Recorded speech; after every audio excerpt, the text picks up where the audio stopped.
The setting sun bathed the courtyard of the Grand Burbank Hotel in golden light, where 200 guests dressed in exquisite attire had gathered.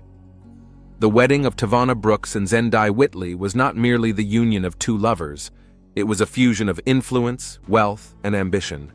Above the white silk and crystal canopy hung an elegant plaque engraved in gold. Brooks and Whitley, May 25, 2025. Tavan Brooks, a tall, 27-year-old man with a neatly trimmed beard, stood at the altar in an ivory suit. His cybersecurity startup had recently attracted $80 million in investment, and Forbes magazine had included him in its 30 Under 30 list. But today, his eyes, usually focused and analytical, were shining with happiness. In the front row sat his father, Obadiah Brooks, in an immaculate dark blue suit. A widower who had lost his wife 15 years ago, he had turned a small construction company into the Burbank real estate empire. At 48, he looked younger, fit, with a touch of gray at his temples that only added to his nobility. The music changed, and all heads turned toward the front of the room. Zendaya Whitley appeared in a dress that seemed to be made of moonlight and dreams. A 25-year-old rising star in architecture, she attracted attention not only for her beauty but also for her sharp mind. Her latest project, an eco-friendly complex in the center of Burbank, had won a national award, and many whispered that the Brooks family's influence was behind her success. "She's beautiful," someone whispered, and it was true. Tall, with flawless dark amber skin and expressive eyes, Zendaya moved with the grace of a dancer. Her dress, created by a famous designer, accentuated every curve of her figure, and her intricate hairstyle with woven pearls made her look like a queen. When Zendaya approached the altar, Tavan took her hand, and for a moment, it seemed as if the whole world held its breath. They exchanged vows, his voice firm and confident, hers melodic and tender. When the priest declared them husband and wife, the crowd erupted in applause and fireworks lit up the sky. At the reception, Obadiah Brooks gave a touching toast. "To my son and his beautiful bride, you are both the most precious things in my life." No one noticed how, for a split second, Obadiah and Zendaya's eyes met over their champagne glasses, and a spark flew between them that had nothing to do with family affection. The celebration continued late into the night. Tavan and Zendaya danced, accepted congratulations, and cut a 6-tier cake. The photographer tirelessly snapped away, capturing every moment of happiness that seemed to have no end. Around midnight, the newlyweds left the party under a shower of rice grains and rose petals. They went up to the hotel's presidential suite, a 2-story apartment with a panoramic view of Burbank at night. "Mrs. Brooks," Tavan whispered as the elevator doors closed, leaving them alone for the first time all day. "It sounds strange, but I like it," Zendaya smiled, pressing herself against his chest. "So what now, Mr. Brooks?" "Now? Now we have our whole lives ahead of us." They entered the room, where champagne on ice, chocolate-covered strawberries, and a bed strewn with rose petals awaited them. Tavan closed the door, and the world outside ceased to exist. 8 o'clock in the morning. Maid Letitia James knocked on the door of the presidential suite. There was no answer. She waited a minute and knocked again. Louder. Silence. Letitia used her keycard. The newlyweds had ordered early breakfast and housekeeping, and she didn't want to let them down. The living room looked untouched. The champagne was unopened. The strawberries untouched. Letitia frowned and called out, "Good morning? Room service?" There was no answer. She went up to the second floor of the suite where the bedroom was located. The door was ajar. Letitia's scream echoed throughout the floor. Detective Ezra Delano arrived at the scene 40 minutes after the call. A tall, 41-year-old man with closely cropped hair and piercing eyes, he moved with the confidence of a man who knew exactly what he was doing. His black suit fit him perfectly, despite the early hour and the rush. "What do we have here?" he asked, showing his badge to the officer guarding the entrance to the presidential suite. "Zendaya Whitley Brooks, 25 years old, found dead this morning by the maid. Presumed suicide," replied the young officer, glancing at his notebook. Delano nodded and entered the room. Waiting for him upstairs was medical examiner Necia Delano, the ex-wife of his late brother. Despite their family ties, their relationship remained strictly professional. Ezra, she nodded. A slender woman of 38, with her hair pulled back in a tight bun and dressed in a white coat. She always radiated calm, even at the most horrific crime scenes. Nisha, what do you think? At first glance, it looks like an overdose. An empty sleeping pill bottle and a half-empty glass of wine were found next to the body. There are no signs of decomposition, so death occurred between 1 o'clock and 3 a.m., I would guess. Delano looked around the room. Zendaya lay on the bed, still in her wedding dress. Her eyes were closed and a faint smile played on her lips, as if she had fallen asleep with happy thoughts. But Delano knew how deceptive death could be. "Where's the husband?" he asked, putting on latex gloves. "In the next room. He was found in the hallway early this morning, heavily intoxicated. He doesn't remember anything after midnight." Delano raised an eyebrow. Convenient amnesia. He began his examination, moving methodically, not missing a single detail. Something didn't add up here. He could feel it in his gut. Zendaya's phone was on the bedside table. Delano turned it on. The screen wasn't locked. The last message came at 12:30 a.m. "Everything went perfectly. Can't wait to see you tomorrow. Oh." "Oh? Who's that?" Delano muttered. He continued his examination and noticed several oddities. First, Zendaya's hands were folded too neatly for someone dying of an overdose. Second, on her neck, almost hidden by the high collar of her dress, there were faint bruises, possibly finger marks. "Nisha, look here," he said, pointing to the victim's neck. The medical examiner leaned over, carefully pulled back the collar and frowned. "This changes things. We need to do a full autopsy, but I'd say these marks look like strangulation." Delano nodded. Suicide is looking less and less likely. He noticed another detail. The nail on Zendaya's right index finger was broken, as if she had been clutching or fighting something. There were traces of something dark under her fingernails. "We need to take samples from under the nails," he said to Nisha. "Already done," she replied. "The results will be in later today." Delano knelt down to examine the floor around the bed. In the corner, partially hidden by a heavy curtain, he noticed a tiny scrap of fabric, the same shade of ivory as Tavona's suit. "Interesting," he muttered, carefully placing his find in an evidence bag. After completing his examination of the crime scene, Delano went down to the room where Tavan Brooks was being held. The young man sat on the edge of the bed, hunched over, his eyes red from crying. His once impeccable suit was rumpled, and there was a stain on his sleeve, possibly from wine. "Mr. Brooks, I'm Detective Ezra Delano. I'm very sorry for your loss, but I need to ask you a few questions." Tavan looked up, his eyes filled with genuine grief. "I don't understand what happened. We were so happy. Why did she do it?" "We're not sure yet if it was suicide, Mr. Brooks. Could you tell me what happened last night after you left the wedding reception?" Tavan ran his hand over his face. "We went up to our room around midnight. We were so happy. We opened the champagne and started, well, you know, it was our wedding night. And then? I don't remember. I must have had too much to drink at the reception. The last thing I remember is us toasting to our future, and then nothing. I woke up in the hallway with a security guard shaking me by the shoulder, and then they told me that Zendaya..." His voice broke. Delano watched Tavan closely. His grief seemed genuine, but something in his story didn't add up. How did he end up in the hallway? Why couldn't he remember anything after midnight? "Mr. Brooks, did your wife have any enemies? Maybe problems at work or in her personal life?" Tavan shook his head. "No, everyone loved Zendaya. She was a ray of sunshine. Talented, ambitious, but kind. I can't imagine anyone wanting to hurt her. What about you? Do you have any enemies?" "I work in cybersecurity, Detective. Of course, there are people who aren't thrilled about my job, but what does that have to do with anything? Zendaya killed herself."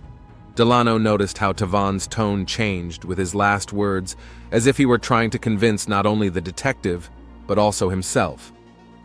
"We're looking into all possibilities, Mr. Brooks. One more question. Do you know anyone whose name starts with O who your wife might have been in contact with?" Tavan frowned. "No, I can't think of anyone." Why do you ask?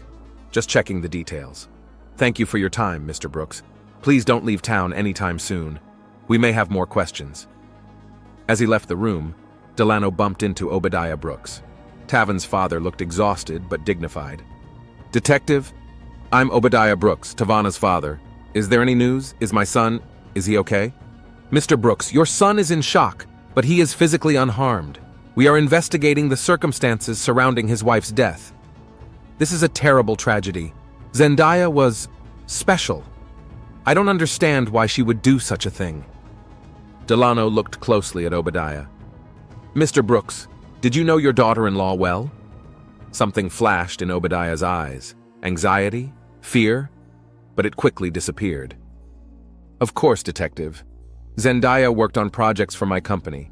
She was a talented architect and would have been a wonderful addition to our family. Delano noticed how Obadiah nervously adjusted his tie. His fingers were trembling slightly. Mr. Brooks, where were you between 1 o'clock and 3 a.m. today? Obadiah straightened up. I left the reception around 11 o'clock in the evening and returned home. I live alone, so there are no witnesses, but the security guard at my complex can confirm the time of my return. I see. Thank you, Mr. Brooks. We will keep you informed of the investigation. When Obadiah left, Delano took out his phone and dialed a number. I need information on all calls and messages from Zendaya Whitley Brooks' phone for the last month, and please check if there have been any contacts between her and Obadiah Brooks other than work meetings.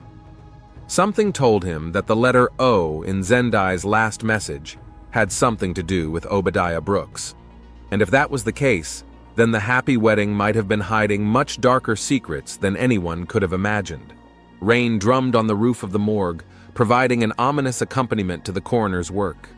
Nicia Delano finished the last stitch on Zendaya Whitley Brooks' body and removed her blood-stained gloves. Ezra Delano stood against the wall, his face impassive, though inside he was reeling. Even after so many years on the police force, he still couldn't get used to the sight of young women on the autopsy table. Well, he asked as Nicia walked over to the sink to wash her hands. It's definitely not suicide, she replied, carefully lathering her fingers. The cause of death is asphyxiation due to strangulation. There are clear finger marks on the neck, consistent with a male hand. Sleeping pills were found in the blood, but not in a concentration high enough to cause death. Delano nodded. So someone strangled her and tried to make it look like an overdose. Exactly. And there's something else. Nicia approached the microscope. We found fabric fibers and skin particles under her fingernails. We're still analyzing the DNA, but the fibers are identical to the material of Tavana Brooks's suit. She fought back, Delano said thoughtfully. Yes, and quite desperately. There are bruises on the inside of her wrists.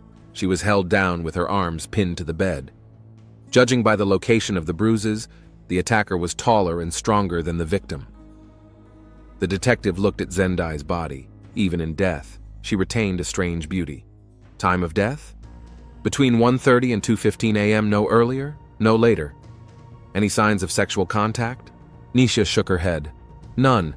If they were planning a wedding night, they didn't get that far. Delano rubbed his chin thoughtfully. So, the newlyweds go up to their room around midnight. Less than 2 hours later, the bride is dead, and the groom is found drunk in the hallway, remembering nothing. Too convenient, don't you think? We can't arrest someone for too convenient, Ezra. Nicia gave him a stern look. We need evidence, and we'll find it. Delano headed for the exit. Thanks, Nicia. Keep me posted on the DNA results. Back at the police station, Delano delved into Zendaya Whitley's past. He laid out photos, social media printouts, resumes, and articles about her architectural projects on the table. Zendaya grew up in Compton in a middle-class family. Her father was a bus driver, and her mother was a school teacher. She got excellent grades in school, won a scholarship to the University of California, Los Angeles, and graduated with honors in architecture. And then her meteoric rise began. 3 years ago, she got a job as a junior architect at Brooks Development, and almost immediately got the opportunity to work on large projects. A year later, Zendaya was already leading her own team, and her projects were receiving prestigious awards. This was too fast for a novice architect without connections. Unless she had a very influential patron, Delano muttered. looking at a photo of Zendaya and Obadiah Brooks at the opening of a new eco-complex. They were standing close together, his arm around her waist. For an employer-employee relationship, it looked a little intimate. Delano dialed Judge Holloway's number. They played basketball together on weekends. "James, I need a warrant for the financial transactions of Obadiah Brooks and Zendaya Wheatley for the last 3 years, and their phone records, too." The warrant was ready in an hour, and Delano immersed himself in a world of numbers and dates. Within 30 minutes, he found his first lead: monthly transfers from Obadiah's account to Zendaya's, which began immediately after she was hired. The amounts were significant, 10 times her official salary. I wonder what services she was receiving in exchange for this money. Delano made a note in his notebook. The phone records were even more revealing. Hundreds of messages and calls between them, often late at night or on weekends. Over the past year, the number of contacts had only increased. Delano leaned back in his chair and rubbed his tired eyes. A picture was beginning to emerge, and it was far from the idyllic happy family the Brooks had tried to portray. The next step was to visit the architectural firm where Zendaya worked. The modern glass and concrete building towered over the neighboring structures, as befitted the headquarters of Burbank's largest developer. In the spacious lobby, Delano was met by a secretary with tear-stained eyes. The news of Zendaya's death had already spread throughout the office. "Detective Delano, Burbank Police," he showed his badge. "I need to speak with Zendaya Whitley's colleagues." He was led into a conference room where 5 people had gathered, the deceased's closest colleagues. They all looked devastated, but Delano noticed that one woman, short, with large glasses, seemed more annoyed than sad. "Liana Jones, senior designer," she introduced herself when Delano addressed her. "I worked with Zendaya for the last 2 years. What was she like as a colleague?" the detective asked. Liana pursed her lips. "Officially, talented and hardworking. And unofficially? Look, I don't want to speak ill of the dead, but..." She lowered her voice. "Zendaya didn't get projects and promotions because of her talent. She had special access to management." "You mean Obadiah Brooks?" Liana nodded. "Everyone knew they were in a relationship. They tried to hide it, but unsuccessfully. Private meetings, business trips together, his arm around her waist at company parties. And suddenly Zendaya's projects were given the green light, while more experienced architects were left out in the cold." "And how long had this been going on?" "From the very beginning. She came here 3 years ago, and within a month, rumors were already circulating. And then she started dating Tavan, and everyone thought, what a twist. First, the father, then the son." Delano wrote the information down in his notebook. Did Tavan know about his father's relationship with Zendaya? If he did, he didn't show it. But Zendaya, she was a manipulator. She used people to get what she wanted. First, Obadiah helped her with her career, then she switched to Tavan, a young, successful tech genius with millions in the bank. "And Obadiah didn't object?" Liana shrugged. "Who knows what was going on in their heads? Maybe it was some kind of twisted power game. All I know is that Zendaya got everything she wanted using her charm." After interviewing the rest of his colleagues, who mostly confirmed Liana's story, Delano went to check out another lead. Phone records showed that Obadiah and Zendaya often met at the Azure Hotel on the outskirts of Burbank. The hotel manager initially refused to cooperate, but quickly changed his tone when he saw the warrant. He confirmed that Mr. Brooks regularly booked a suite on the top floor under the name Smith, and always arrived with his niece, a young black woman matching Zendaya's description. "The last time they were here, let me think, 3 days ago. The day before the wedding," the manager said, looking through the records. "Did they seem tense?" Delano asked. "No, on the contrary. Very close, if you know what I mean."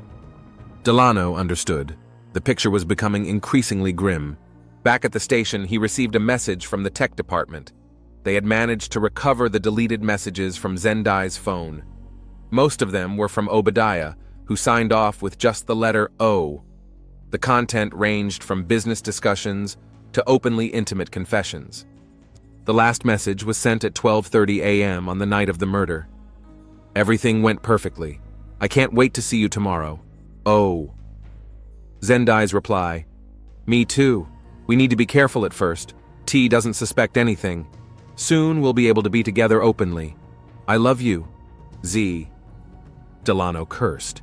It seemed that Zendaya had planned to continue her relationship with Obadiah even after his wedding to his son. This gave Tavon a powerful motive for murder if he found out about the betrayal. But how could he find out? And when, exactly? The answer came unexpectedly. Jermaine Parker, the wedding photographer, showed up at the station with information he considered important. I was looking through the photos for the wedding album and noticed something strange. Jermaine opened his laptop and showed a series of photos. Here, around 11 o'clock at night, Tavon went to the bar and Zendaya was talking to his father. The photos showed Obadiah leaning toward Zendaya, his hand touching her waist for a second. Their faces were close, too close for the father of the bride and groom.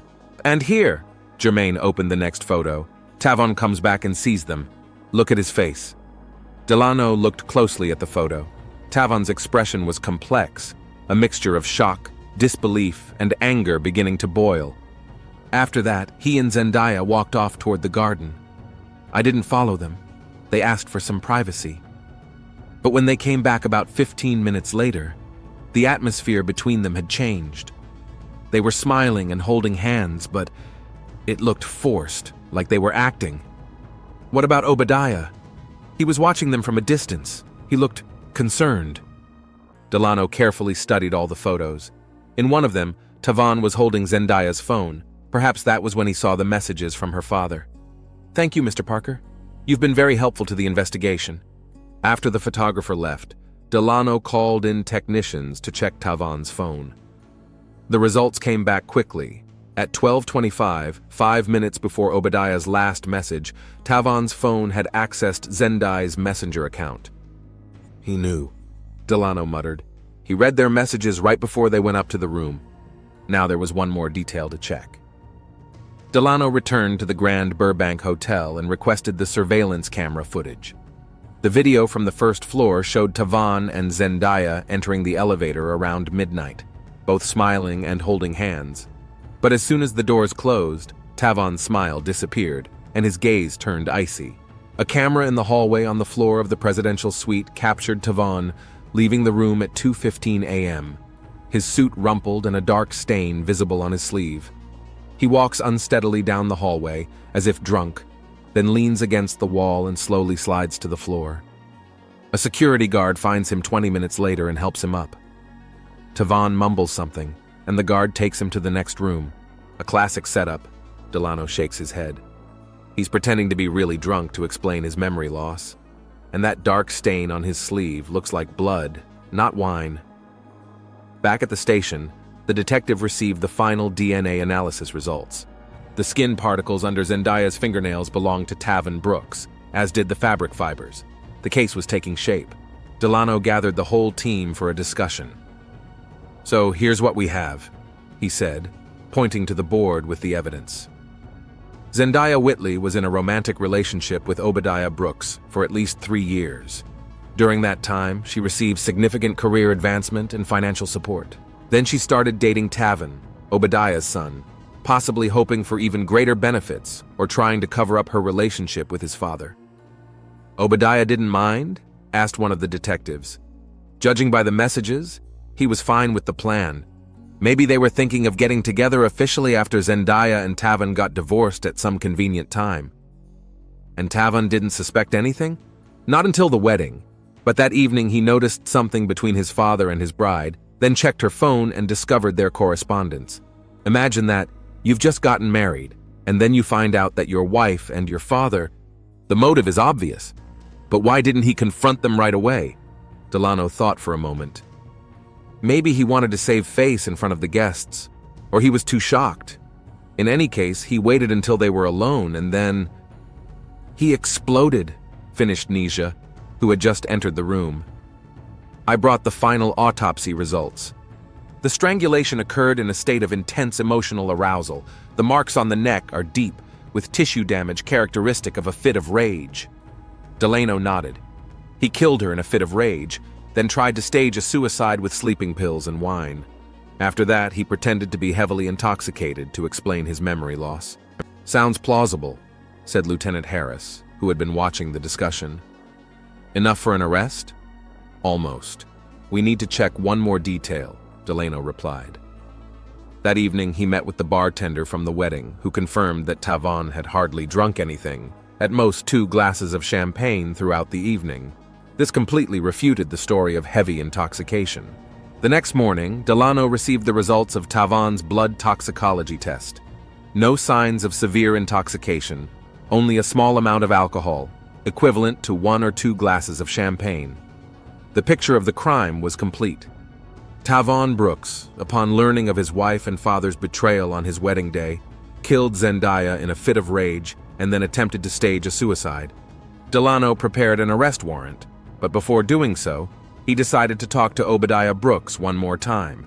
He found him at the Brooks Development Office. "Mr. Brooks, I need to ask you a few questions about your relationship with Zendaya Whitley." Obadiah looked exhausted. "I don't understand what you're talking about." "I think you do. We have evidence of your connection, messages, financial transactions, witness statements. You met with her the day before her wedding to your son." Obadiah was silent for a long time, then sighed heavily. "Yes, we loved each other. It started as a fling, but it grew into something more. I know it sounds awful." "What about her relationship with your son?" "It was a strategy. Zendaya was afraid for her reputation if our relationship became public. The age difference, her career. By dating Tavan, she could stay in my life without raising any suspicions. The plan was that in a year or 2, they would divorce by mutual consent, and then, after a decent amount of time had passed, Zendaya and I could be together openly. And Tavan didn't know about this? No. God, no. He loved her sincerely. I'm not proud of it, Detective. But I didn't kill Zendaya, I swear." "I know," Delano replied calmly. "Your son killed her." Obadiah turned pale. "What? No, that's impossible. Tavan isn't capable of..." "He found out about your relationship on their wedding day. He saw you together, checked her phone, and then, when they were alone..." Obadiah covered his face with his hands. "Oh God, it's my fault. I ruined my own son's life. Mr. Brooks, we'll need your official statement, and possibly your testimony in court." Leaving Obadiah's office, Delano headed for the police car where Nisha was waiting for him. "How did it go?" she asked. "He confirmed the affair, and he seems genuinely shocked that his son could have killed Zendaya. You don't think he suspected anything?" People tend not to see what destroys their worldview, even smart people like Obadiah Brooks. Delano started the car. "Let's go arrest the killer." Tavan Brooks was in his apartment, packing his things. An open laptop with information about flights to South America lay on the table. "Tavan Brooks, you're under arrest for the murder of Zendaya Whitley Brooks." Delano read him his rights as the officer cuffed him. "I don't understand what you're talking about." Tavan remained calm, but his eyes betrayed his panic. "My wife killed herself." "No, Mr. Brooks. You strangled her after learning about her affair with your father." For a split second, Tavan's mask of calm cracked, and such rage flashed in his eyes that Delano instinctively put his hand on his holster. "You won't prove anything," Tavan hissed. "We already have. DNA under the victim's fingernails, fibers from your suit, surveillance camera footage, toxicology reports refuting your claim of intoxication, and your father's confession about his affair with Zendaya." Tavan spun around. "He confessed? That traitor, his own son. Mr. Brooks, anything you say can be used against you in court." But Tavan had already lost it. "Do you know how I felt? Seeing them together, reading those messages. 3 years! 3 years they were seeing each other behind my back, planning how to use me and throw me away. She swore she loved me, stood at the altar, and then..." His voice broke, tears of rage welling up in his eyes. "I didn't want to kill her. I just wanted the truth. But when we went up to the room, she started lying, writhing like a snake. And then she confessed and said that I was just a stepping stone for her and her father. That I'd never be as successful as him. That I..." Delano nodded to the officers, and they led Tavona to the exit. The confession had been obtained. In the car on the way to the station, Delano thought about how love could turn to hate in a matter of seconds, and how the people closest to us were capable of inflicting the most terrible pain. Tavona Brooks, Obadiah Brooks, and Zendaya Whitley. All three had fallen victim to their own ambitions, passions, and deceit. It was still raining when they arrived at the station.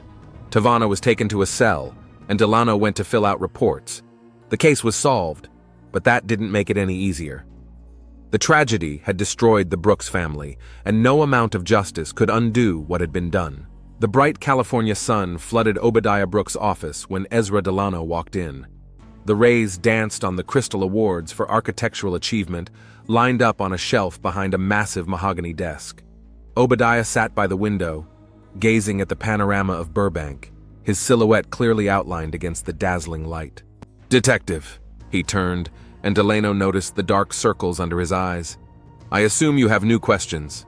"Mr. Brooks," Delano sat down opposite him, "we need to talk about your relationship with Zendaya Whitley."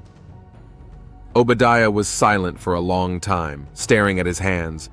Finally, he took a deep breath. "I met her 3 years ago at an architecture exhibition. She was talented, ambitious, charming. At first, we had only a business relationship. I saw her designs and offered her a job at my company, but gradually everything changed." "When exactly did your affair begin?" Delano asked, taking out his notebook. 2 months after she started working for me. We both had a few too many drinks at a company party, and that's how it started. I know how it looks. A rich boss and a young employee. It's cliché to the point of being disgusting," Obadiah said with a bitter smile. "But there was something more between us. Zendaya understood me like no one else.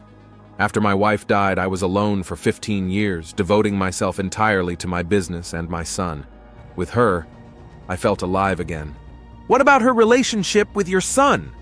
Obadiah's face contorted. "It happened about a year ago. Tavan met Zendaya at a corporate event and was smitten.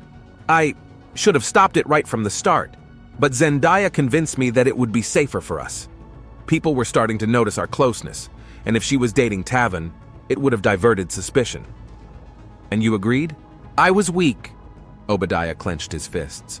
"I was too afraid of losing her. Zendaya assured me that her feelings for Tavan weren't real, that it was just a cover. We planned that in a year or two they would break up amicably, and then, after waiting a decent amount of time, we could be together openly." "What about the wedding? Wasn't that part of your plan?" Obadiah shook his head. "No, it was Tavan's idea. He proposed so suddenly. Zendaya panicked and agreed, fearing that refusing would arouse suspicion. We agreed to get through the wedding and then proceed with the plan." "And you really believed that your son wouldn't get hurt?" Delano's voice sounded judgmental. "I convinced myself that it would be better for everyone, that Tavan was young, he would get over the breakup. I lied to myself." "Mr. Brooks, do you suspect that your son could have killed Zendaya?" "No," Obadiah straightened up abruptly. "Tavan isn't capable of murder. He's never been aggressive, even as a child. He's a rational, well-adjusted person. Even if he found out about your betrayal?" Obadiah fell silent, considering the question. I don't know. A shock like that could change anyone." "When was the last time you spoke to Zendaya before she died?" "I sent her a message around midnight after she and Tavan left the reception. Just said everything went well and that we'd see each other the next day as planned." "And she replied?" "Yes, she said she was looking forward to seeing me and that Tavan didn't suspect anything." Delano made a note in his notebook. "Mr. Brooks, you admit to having a romantic relationship with Zendaya Whitley, but you deny any involvement in her murder?" "Yes, I swear I didn't hurt her, I loved her." Obadiah's voice faltered. "Thank you for your honesty. We may need your official statement." Leaving Obadiah's office, Delano was convinced that he was telling the truth, at least about his involvement in the murder. Now everything pointed to Tavona. Returning to the station, the detective found Nisha in his office. She looked agitated. "I found something interesting," she said, handing him a folder with the lab results.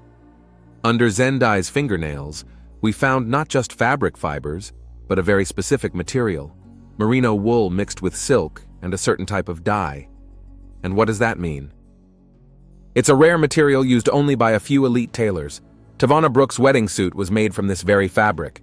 It was a special order from designer Antoine Leroy." Delano whistled. "A direct clue. We can work with that." "And one more detail. Nicia opened the folder to another page. Analysis of the victim's stomach contents showed the presence of a sleeping pill mixed with wine. But there's a discrepancy. The concentration in the stomach is higher than in the blood. So she was drugged after she died? Exactly. The sleeping pill was put in the victim's mouth after she died to make it look like suicide. Delano leaned back in his chair, mentally piecing together the chronology of events. Tavan somehow finds out about his wife's affair with his father, strangles her in a fit of rage, and then cold-bloodedly stages a suicide. It looks like it. Nicia nodded. But we need a complete reconstruction of events for the trial. Delano spent the next few hours analyzing all the evidence he had gathered. He laid out the crime scene photos, the forensic reports, and the printouts of the messages on the table. Gradually, a clear picture of what had happened formed in his mind. "Gather the team," he said to Nicia. "I'm ready to present my reconstruction of events." All the detectives working on the case gathered in the conference room, along with the Burbank district attorney. Delano stood in front of a screen displaying a timeline. "So, here's what happened on the night of May 26th, he began. Around 11 p.m., at the wedding reception, Tavan notices some strange interaction between his new wife and his father. This arouses his suspicion. Delano showed a photo taken by the wedding photographer, the moment when Tavan sees his father and wife in close proximity. At around 11:15, Tavan takes Zendaya into the garden for a private conversation. Witnesses describe their return as tense, although they tried to appear happy on the surface. At 12 o'clock, the newlyweds said goodbye to their guests and went up to the presidential suite. Cameras in the elevator show that as soon as the doors closed, Tavan's smile disappeared. At 12:30, Obadiah sent Zendaya a message. "Everything went perfectly. I can't wait to see you tomorrow." At that moment, according to phone records, Tavan already had access to his wife's Messenger account. He sees the message and probably looks through previous correspondence revealing their long-term affair. Delano paused, allowing the information to sink in. What happens next, we can only reconstruct based on the evidence. Tavan confronts Zendaya. She either denies everything or confesses. We don't know for sure. But the conversation escalates into a heated argument. At some point, Tavan loses control and strangles Zendaya. Judging by the nature of the injuries to her neck, it was an act of uncontrolled rage. After the murder, Tavan comes to his senses and realizes what he has done. Instead of calling the police, he decides to stage a suicide. He finds sleeping pills in Zendaya's makeup bag. We confirmed that she had a prescription, and mixes them with wine. He then pours the mixture into his wife's mouth, who is already dead, and carefully lays her body down to make it look like she fell asleep after taking the pills. At around 2:15 a.m., having completed the staging, Tavan leaves the room and pretends to be heavily intoxicated. He deliberately falls in the hallway, where a security guard finds him and helps him to the neighboring room. This gives him an alibi. He claims he was too drunk to remember the events of the night. In the morning, the maid discovers Zendaya's body. At first, it looks like suicide, but a thorough investigation reveals inconsistencies. Delano turned to the audience. The evidence is irrefutable. Signs of a struggle. Tavana's DNA under the victim's fingernails, fibers from his unique suit, a post-mortem administration of a sedative, phone, and surveillance camera data, and the absence of any real alcohol intoxication in the suspect. All of this points to premeditated murder followed by an attempt to cover up the crime. The prosecutor nodded. Enough for an arrest warrant. Excellent work, detective. After the meeting, Delano summoned Tavana Brooks for questioning. Obadiah's son arrived, accompanied by a lawyer, a tall, gray-haired man with a cold stare. "Mr. Brooks, thank you for agreeing to come," Delano began, although Tavana really had no choice. Officers with an arrest warrant were already waiting outside the door. Tavana looked composed and calm. "I will do everything I can to help with the investigation into my wife's death." "Then let's start with the night of May 26th. Do you still claim that you don't remember anything after you and Zendaya went up to your room?" "Yes, detective. As I already told you, I drank too much at the reception." "Interesting." Delano opened the folder. "Because the results of your blood test taken this morning show minimal alcohol content, equivalent to 1 or 2 glasses of champagne, not enough to cause memory loss." Tavana tensed slightly but kept a straight face. Perhaps the alcohol had worn off by morning. In such a short time? That's unlikely. Besides, the bartender confirmed that you hardly drank anything at the reception. Tavan's lawyer spoke up. Detective, if you have specific charges, state them. Otherwise, we will be forced to end this conversation. All right, I'll be specific, Delano said, placing a photograph from the crime scene in front of Tavana. Fibers from your wedding suit, a unique material made especially for you, were found under your wife's fingernails. Particles of your skin were also found there. This indicates that she struggled with you before she died. Tavan turned pale, but quickly regained his composure. We were close before we went to sleep. That explains the fibers and skin cells. What about the bruises on her neck that match a man's fingers, and the post-mortem administration of a sleeping pill? I don't know what you're talking about. Delano decided to change tactics. Mr. Brooks, we know about your wife's relationship with your father, and we know that you found out about it on your wedding day. This time, Tavan couldn't hide his reaction. His eyes narrowed, and his jaw clenched so tightly that his cheekbones stood out. We recovered the deleted messages from her phone. We read all of their correspondence. We know that you accessed her account at 12:25 p.m., 5 minutes before the last message from your father. Tavan remained silent, but his breathing became heavier. You found out that the woman you just made your wife had been sleeping with your father for years, that your marriage was just a cover for their relationship, that they planned to be together after your convenient divorce. Enough! Tavan slammed his fist on the table, but immediately regained his composure. I didn't know anything about this, and I didn't kill Zendaya. Then explain how you ended up in the hallway in a state of apparent intoxication if you weren't drinking.